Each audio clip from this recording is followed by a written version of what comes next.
നമസ്കാരം, ഋഷിപ്രോക്തം ചാനലിലേക്ക് ഏവർക്കും ഹൃദ്യമായ സ്വാഗതം. ശനിയും വ്യാഴവും കഴിഞ്ഞാൽ നവഗ്രഹങ്ങളിൽ ഏറ്റവും കൂടുതൽ ഗോചരഫലത്തിൽ ഗുണദോഷങ്ങൾ നമുക്കായിട്ട് നൽകുന്ന ഗ്രഹങ്ങളാണ് രാഹുകേതുക്കൾ. ശനി കഴിഞ്ഞാൽ ഏറ്റവും അധികം കാലം ഒരു രാശിയിൽ നിൽക്കുന്ന ഗ്രഹങ്ങളും രാഹുകേതുക്കളാണ്. നിരവധിയായിട്ടുള്ള നക്ഷത്ര ഫലങ്ങളും ഗുണദോഷങ്ങളും എല്ലാം ചിന്തിക്കുന്നുണ്ടെങ്കിൽ പോലും രാഹുകേതുക്കൾ ഇപ്പോൾ നിൽക്കുന്ന അവസ്ഥയിൽ എന്തെല്ലാം ഫലങ്ങളാണ് അവർ ചെയ്യുന്നത് എന്നുള്ളത് പലർക്കും അറിയാത്ത കാര്യമാണ്. ആ ഒരു വിഷയമാണ് ഇന്നത്തെ വീഡിയോയിലൂടെ ഞാൻ പ്രതിപാദിക്കുന്നത്.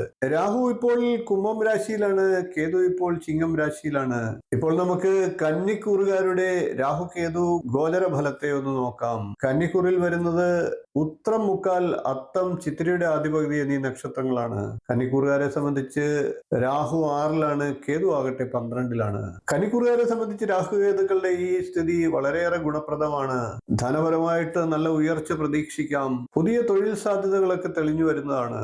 വിചാരിച്ച പോലെ തന്നെ കാര്യങ്ങളൊക്കെ നേടിയെടുക്കാൻ സാധിക്കും. ശത്രുക്കളൊക്കെ അകലുന്നതാണ്.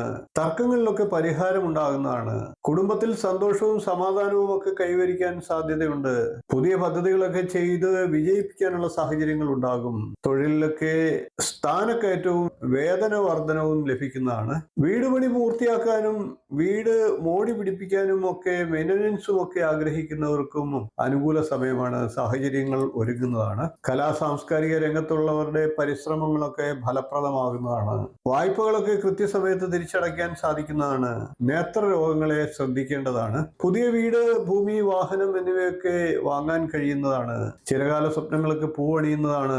പ്രണയത്തിലൊക്കെ ആഗ്രഹങ്ങൾ നിറവേറ്റപ്പെടുന്നതാണ്. പരീക്ഷാ വിജയങ്ങളൊക്കെ ഉണ്ടാകുന്നതാണ്.